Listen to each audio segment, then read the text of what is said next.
오늘 말씀은 디도서 2장 9절서부터 15절까지 말씀입니다.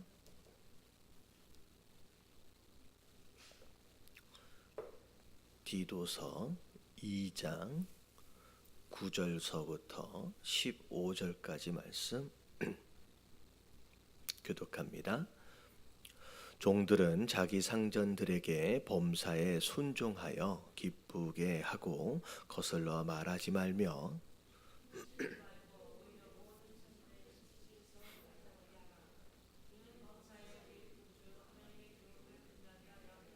모든 사람에게 구원을 주시는 하나님의 은혜가 나타나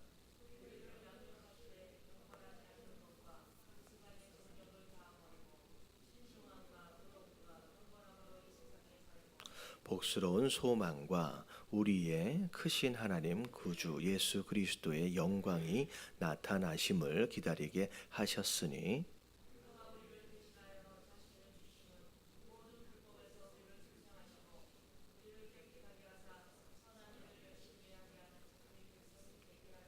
같이 봉독합니다. 너는 이것을 말하고 권면하며 모든 권위로 책망하게 누구든지 없인 여김을 받지 말게. 아멘. 자, 바울이 디도에게 맡겨진 귀한 목회의 사명을 어떻게 감당해내야 할지에 대하여 이제 권면하고 조언하는 내용들입니다. 어쩌면 교회가 온전히 세워지기 위하여 필요한 여러 가지 이제 기준들과 함께 이제 그 기준들을 또 기준들에 합당하게 또 성도들을 이끌어가기 위한 소소한 내용들을 이제 여러 가지로 이제 편지하며 기록했습니다. 그런 가운데 이제 앞에 지도자를 어떤 기준에서 세워야 하는지에 대한 내용들과 더불어서 필요한 이제 성도들에 대한 내용들을 이야기하면서 특별히 어제 같은 경우에는 신앙 생활이라고 하는 것이 이제 교회 안에서 어떻게 예배하고 기도하고 또 말씀 생활해야 되는지라고 하는 어떤 그런 종교적 행위를 넘어서서 실제로 우리 안에 맺어져야 할 인격적인 열매와 더불어서 가정 안에서 어떤 남편이 어떤 아내가 되어야 하는지에 대한 그런 내용들을 강조를 했습니다. 그래서 우리의 신앙생활은 교회 안에 국한되어지는 것이 사실 아니라 오히려 교회 안에서의 생활은 교회 밖에서의 삶을 온전히 살아내기 위하여 필요한 뭐라 그럴까요? 어떤 에너지의 근원이라 그럴까요? 충전이랄까요? 그래서 이것을 교회 안에서의 충전과 어떤 공급을 통하여 실제적으로 우리가 살아내야 할, 열매 맺어야 할 삶의 현장은 어찌 보면 곧 가정이다라고 이야기하고 있는 내용이 어제까지의 말씀이었습니다. 그리고 나서 이제 9절서부터 나오는 10절까지의 내용은 종들은 하고 이렇게 나오잖아요. 그러면 이게 가정생활과 더불어 열매를 맺어야 할 또 다른 장소는 우리의 실제적인 삶의 현장, 어쩌면 직장 생활일 수 있다라는 거죠. 왜냐하면 그때 당시에 신앙을 가지고 있는 많은 자들의 어떤 계층이 이제 종들에 해당되어지는 계층들이 많이 있었기 때문에 자, 종들은 하고 이제 이야기가 시작됩니다. 그래서 정작 우리가 열매 맺어야 할 장소가 어디냐? 우리의 가정이고 그리고 우리의 직장 생활이다라고 하는 것들. 그러면서 이제 과연 우리가 직장 생활, 사회 생활 거기에서는 어떤 열매를 맺어야 하느냐? 자, 종들은이라고 얘기하면서 어찌 보면 누군가의 권위 아래서 지시를 받거나 명령을 받는 그런 위치에 있는 사람들이죠. 자, 그런 사람들은 어떻게 해야 되느냐? 자기의 윗사람, 이제 상전들에게 자, 범사에 순종하래요. 자, 이 범사에 순종하다라고 한다라고 하는 건 이 범사는 이제 모든 일을 이야기를 합니다.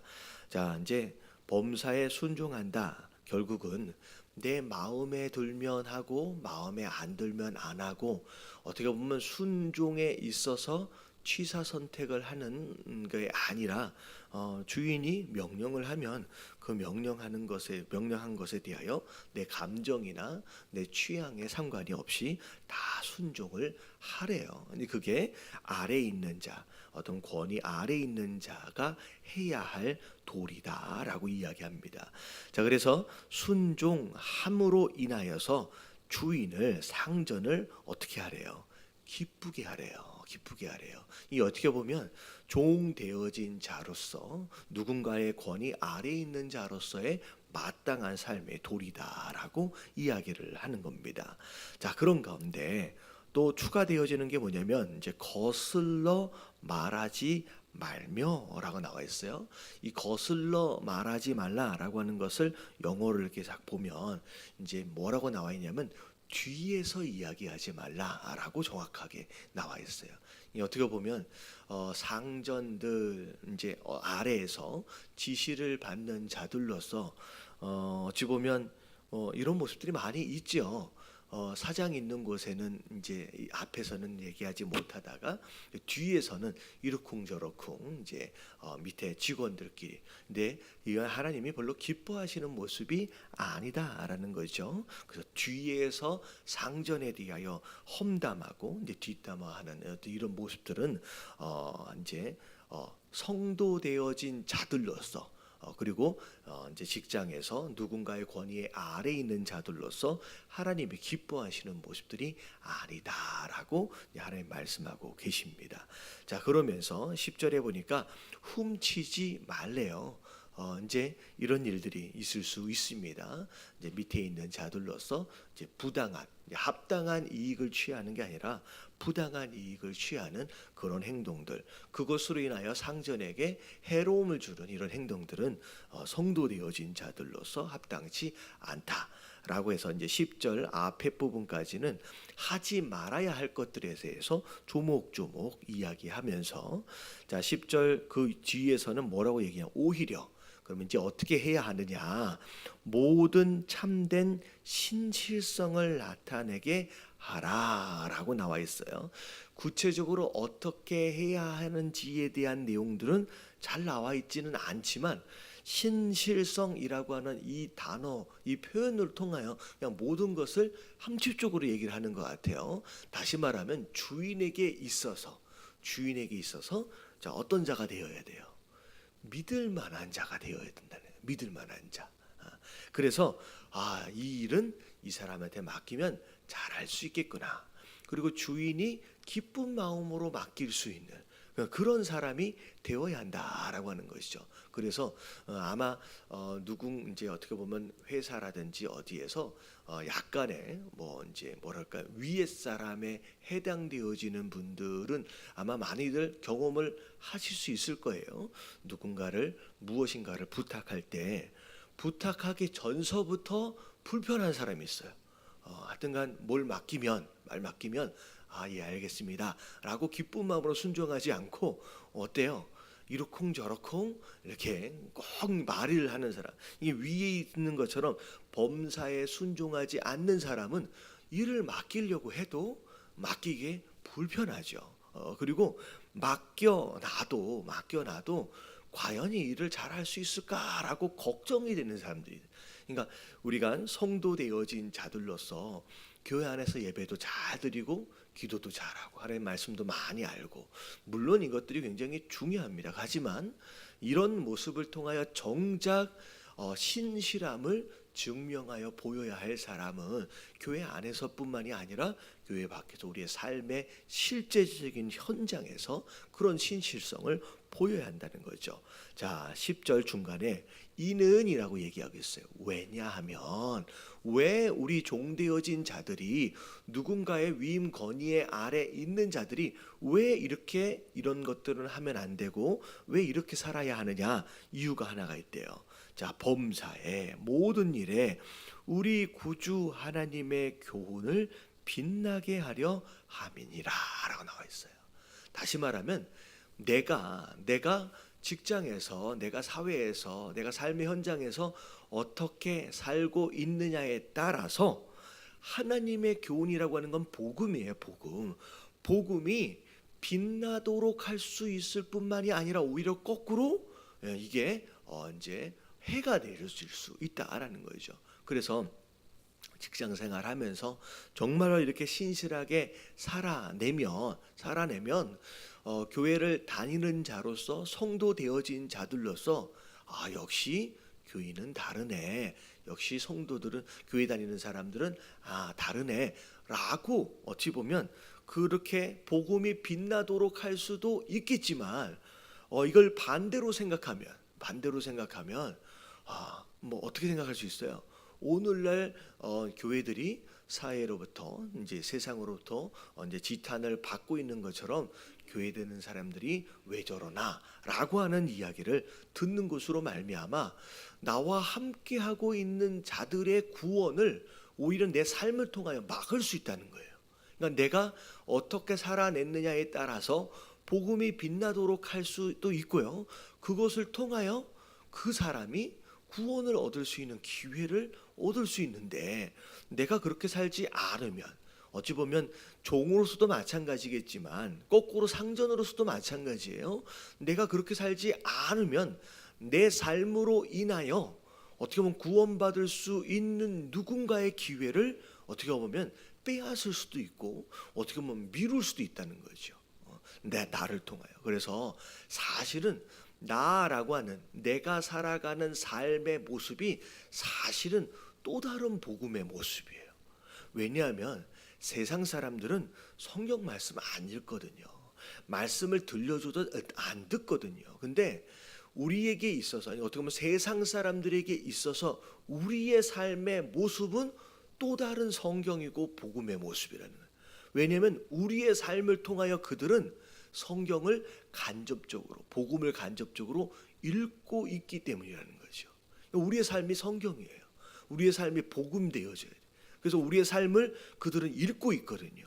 그러니까 어떻게 순수하게 우리의 삶을 복음 그대로를 드러내느냐에 따라서 그들은 복음의 순수함을 그대로 읽어낼 수 있는 반면 우리가 어떻게 잘못 살았느냐에 따라서 이 복음이 변색되어지거나 변질되어진 모습들로 그들에게 읽혀질 수 있다는. 그래서 많은 경우 우리의 잘못된 행동들로 인하여 세상 사람들이 뭐에 대하여 오해를 하고 있냐면 복음에 대하여 오해를 하는 거예요. 성경에 대해서 하나님에 대해서 오해하는 거예요. 왜냐하면 그들은 성경을 읽지를 않아요. 하지만 우리의 삶을 읽고 있거든요. 그래서 교회를 다닌 우리의 삶을 통하여서 그들이 하나님에 대하여 복음에 대하여 오해를 하게끔 만드는 경우들이 많이 있다는 거예요. 내 삶이 그냥 나는 내 삶이 나는 내 삶을 그냥 아무렇게나 살아도 되지가 아니다라고 하는, 어떻게 보면 나를 통하여 복음이 세상 사람들에게 어떻게 읽혀지느냐에 따라서 그들의 구원을 도울 수도 있지만 오히려 그들의 구원을 방해할 수도 있다라고 하는 거. 하나님의 영광을 가릴 수도 있고 하나님의 영광을 빛나게 할 수도 있다라고 하는 것을 이 말씀을 통하여 기억하심으로 말미암아 이 하루를 어찌 보면 이런 책임감을 가지고 살아볼 수 있는 저와 여러분들 되시길 주님의 이름으로 축원합니다. 그래서 우리의 가정뿐만이 아니라 우리의 직장생활, 우리 사회생활도 신앙생활의 일부다라고 이제 디도서를 통하여 말씀하고 계시는 거예요. 그리고 난 뒤에 이제 11절서부터에 나오는 내용은 인격적인 열매, 가정 안에서의 열매, 사회 속에서의 열매를 맺어야 하는 궁극적인 이유가 뭐냐라고 하는 것을 이제 원론적인 입장에서 정리를 하는 것이 11절서부터의 내용입니다. 이제 모든 사람에게 구원을 주시는 하나님의 은혜가 나타나라고 얘기하면서 가장 베이직을 얘기하는 거예요. 어찌 보면 10절 마지막 부분에 이야기했던 하나님의 교훈, 복음을 정리한 내용일 수도 있고요. 방금 얘기한 것처럼 우리가 그렇게 삶을 통하여 열매를 맺어야 할 이유의 가장 기본적인 내용을 지금 이야기합니다. 11절에 모든 사람에게 구원을 주시는 하나님의 은혜. 우리가 무엇으로 구원을 받은 거예요? 이런 하나님의 은혜로 말미암아 우리가 구원을 받았다라고 하는 복음의 핵심을 이야기합니다. 우리가 무엇인가를 해서가 아니에요. 은혜라고 하는 것은 제가 자주 말씀드렸죠. 받을 만한 자격이 없는 사람들에게 선물처럼 주시는 하나님의 하나님의 것. 어떻게 보면 이제 구원받을 만한 자격이 없는 자로서 은혜로 거저 받았다라고 하는 거죠. 근데 그 구원은 누구에게 주시는 것이냐?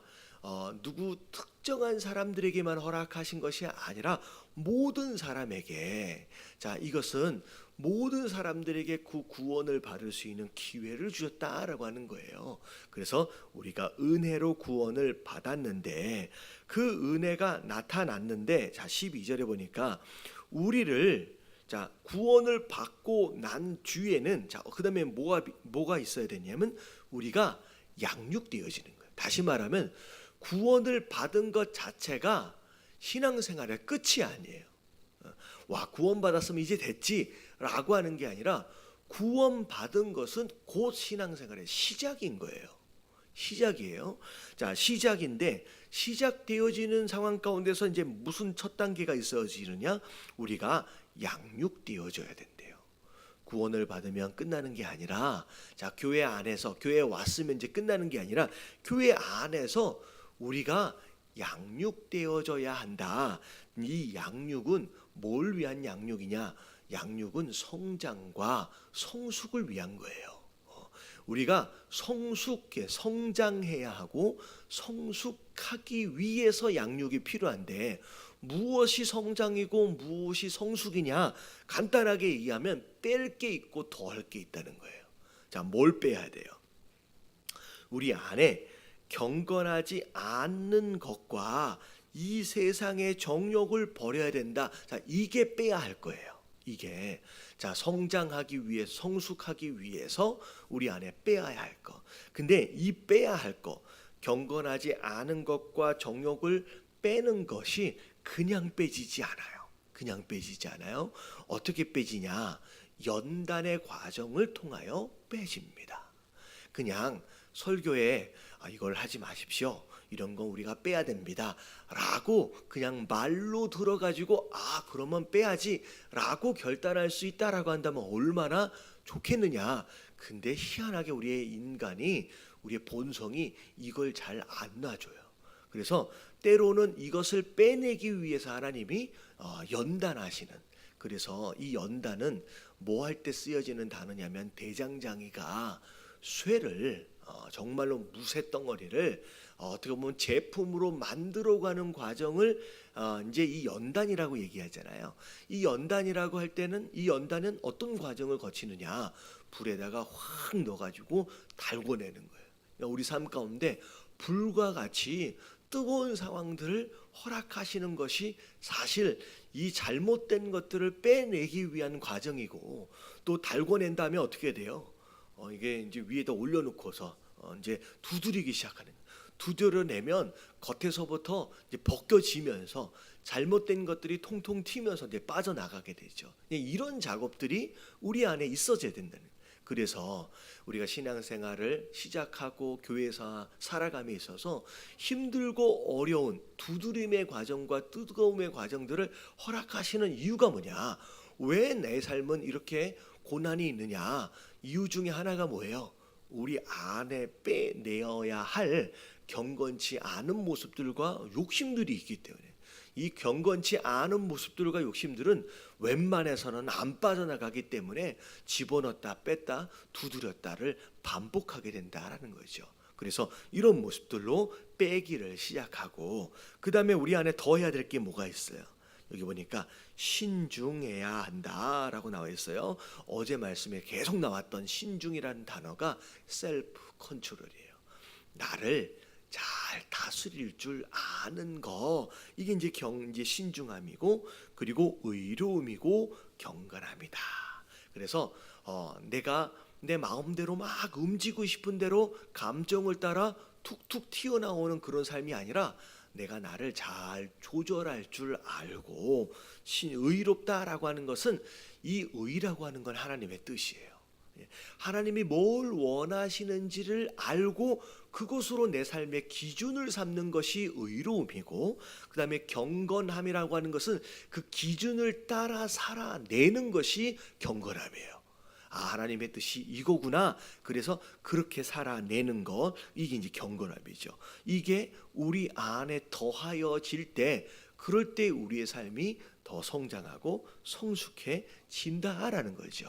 근데 중요한 건 뭐냐면, 중요한 건 뭐냐면 이 양육의 단계가 그렇게 호락호락하지 않아요. 이게 호락호락하지 않아요. 이게 굉장히 쉽지 않습니다. 힘듭니다. 신앙생활 하면서 여러 시험거리도 있고요, 고난거리도 있고요. 어떻게 보면 꼭 이렇게 살아야 하느냐라고 여겨질 만큼 소위 말하는 가시밭길, 좁은 길, 좁은 문과 같은 그런 길이라는 거죠. 자, 그럴 때 우리가 이 연단과 이 양육의 단계를 어떻게 버텨낼 수 있느냐라는 게 중요한데, 13절이에요. 그걸 버텨낼 수 있는 가장 중요한 핵심은 뭐냐?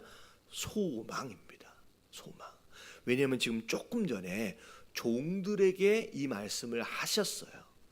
종들이라고 하는 것은 누군가의 아래서 명령과 지시를 받는 사람이기도 하지만, 왜냐하면 종의 삶은 그렇게 쉽지 않습니다.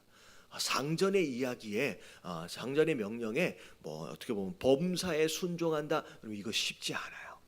그 당시 종의 모습은, 노예의 모습은 인권도 없고 어찌 보면 고달픔의 연속일 수 있다는 거죠. 자, 그런 가운데 이런 신앙생활, 이런 양육의 과정 어떻게 버텨야 되느냐? 자, 이 땅의 삶이 전부가 아닌 거예요. 자, 뭘 바라보래요? 소망, 복스러운 소망을 가져라. 그래서 우리의 크신 하나님, 구주 예수 그리스도의 영광이 나타나심을 기다리게 하셨습니다. 그러니까 어떻게 보면 영광이 나타날 것에 대한 기다림, 그게 소망이거든요. 그 소망을 가지지 않으면 이런 양육과 연단과 이런 훈련의 과정을 버텨낼 수 없다라는 거죠. 그래서 우리 마음 가운데 신앙생활하면서 고난이 있거나 이런 연단의 과정이 있을 때마다 우리가 이 현실을 바라보는 게 아니라 장차 하나님께서 우리 삶에 나타내실 그 영광을 바라보는 그 소망이 우리 안에 있을 때 이걸 견뎌낼 수 있다라는 거죠. 그러고 나서, 자, 중요한 게 여기서 끝나면 안 돼요. 여기에서 끝나면 이제 종교 생활이 되는 거예요. 결국 자기 수양이 되는 거예요. 내가 얼마나 더 거룩해지느냐, 내가 얼마나 더 경건해지느냐. 그럼 우리가 경건해지고 거룩해지는 것 자체가 신앙생활의 목적이 되면 안 돼요. 신앙생활의 목적은 우리가 얼마나 깨끗해지느냐에 있지 않아요. 우리가 얼마나 거룩해지느냐에 있지 않아요. 만약에 우리의 신앙생활의 목적이 우리의 경건이고 거룩함이다라고 한다면 우리는 전부 다 짐을 싸서 어디 올라가야 돼요? 다 산에 올라가요. 왜? 죄 짓지 않아야 되거든. 죄 짓지 않고 깨끗하게 사는 것이 우리 신앙의 목적이라면 또 짐 싸서 다 산으로 올라가야 돼요. 이것에 대한 잘못된 이해로 말미암아 뭐가 생겼냐면 수도원이 생긴 거예요. 거룩하고 경건해지는 게 신앙생활의 목적이 아닙니다. 진짜 목적이 뭐냐면 거룩해지고 깨끗해져서 뭐 해야 돼요? 14절에 그가 우리를 대신하여 자신을 주심은 모든 불법에서 우리를 속량하시고 우리를 깨끗하게 하사, 그 다음에 해야 될 게 있어요. 뭐예요? 그 다음에가 선한 일을 열심히 하는 자기 백성이 되게 하려 하심이니라. 다시 말하면 그릇을 깨끗하게 만들어야 하는 이유가 뭐예요? 무엇인가를 담아내기 위해서예요. 그 그릇으로의 역할을 해내기 위한 거라는 거죠. 그래서 우리가 깨끗해져야 된다는 거예요. 우리가 양육을 받아야 돼요. 여러분, 신앙생활 구원받는 게 끝이 아니라 시작이에요. 구원받음과 동시에 양육이 시작됩니다. 근데 양육해서 우리 안에 더러운 것들을 빼내고 좋은 것을 우리가 갖춰야 하는 이유는 그것으로 우리의 신앙생활이 끝이 아니라 자기를 만들어내가 자기 양육하는 걸, 자기 성숙이 신앙생활의 목적이 아니라 그것을 통하여 우리가 해야 할 선한 일이 있다는 거예요. 선한 일. 자, 이게 오늘 본문 말씀의 가장 중요한 핵심 내용입니다. 오늘 말씀을 통하여서 하나님께서 우리에게 주신 메시지가 뭐냐? 자, 구원을 받은 자로서 내가 양육을 받아야 된다는 거예요. 깨끗하게 빼내야 할 게 있다는 거예요. 우리 안에 갖추어야 할 좋은 것들이, 필요한 것들이 있다는 거예요. 근데 중요한 건 뭐냐면 그것을 통하여 너희가 해야 할 일이 있다는 거예요. 나와 함께 해야 할 그 일이 있다는 거예요. 그래서 그걸 어려운 단어로 뭐라 그러냐면 사명이라고 이야기를 하는 겁니다. 오늘 우리가 성도 되어진 자들로서 이 하루를 살아냄에 있어서 하나님, 내가 더 깨끗해지길 원합니다. 하나님, 내가 거룩해지길 원합니다. 무엇을 위해서? 내가 해야 할 일이 있기 때문에. 왜냐하면 더러우면 하나님이 쓰실 수가 없어요. 거룩한, 하나님이 정말로 우리가 받길 원하시는 영적 예배가 뭐라 그랬어요? 거룩한 산 제물이 되는 거예요. 그러니까 거룩해야 돼요. 뭐 하기 위해서? 제물 되어지기 위해서. 거룩이 목적이 아니에요. 하나님께 드려지는 제물이 목적이기 때문에 이 제물 되어지기 위해서 거룩함이 필요한 거라는 거죠. 그래서 이 하루를 여러분 살아가실 때 하나님, 내 깨끗함을 가지고 함께 하나님 일하시기 원하시는 그 현장이 어디입니까? 나로 하여금 함께 하길 원하시는 그 일이 무엇입니까? 라고 여러분 그 일을 찾아 여러분 그 일을 함께 하실 수 있는 저와 여러분들 되시길 주님의 이름으로 축원합니다. 그러면서 마지막에 15절에 너는 이것을 말해주래요. 이것에 대하여 권면해주래요. 그리고 모든 권위, 어떻게 보면 이 디도라고 하는 젊은 목회자로지만 모든 권위를 가지고 잘못된 것들이 있을 때에 성도들에 대하여 이것을 책망하래요. 그러면서 누구에게든지 너를 업심여기지 못하도록 하라라고 말씀하시죠. 주의 종되어진 자, 목사로서 성도들을 이렇게 잘 가르치고 심지어 잘못할 때는 책망까지를 해서, 그래서 네가 영적 권위자로서 누군가에게 업심여김을 받지 않도록 그렇게 하라라고 디도에게 이제 조언을 한 겁니다. 자, 그래서 오늘 함께 기도하실 때 하나님, 어찌 보면 누군가의 권위 아래서 이제 지시를 받고 명령을 받는 종의 위치에 있다라고 한다면 우리가 하지 말아야 할 것. 하지만 누군가에게 있어서는 정말 믿을 만한 자로서 이 세상을, 사회생활, 직장생활을 잘 할 수 있도록 하나님 도와주시옵소서. 그리고 우리가 구원받은 이유, 우리가 양육되어져야 하는 이유는 우리의 거룩함을 위해서가 아니라 그 거룩함과 더불어 우리가 해야 할 일이 있다라고 하는, 오늘도 그 일들을 잘 감당해낼 수 있도록 해달라고 우리 다 같이 주님 한번 부르짖고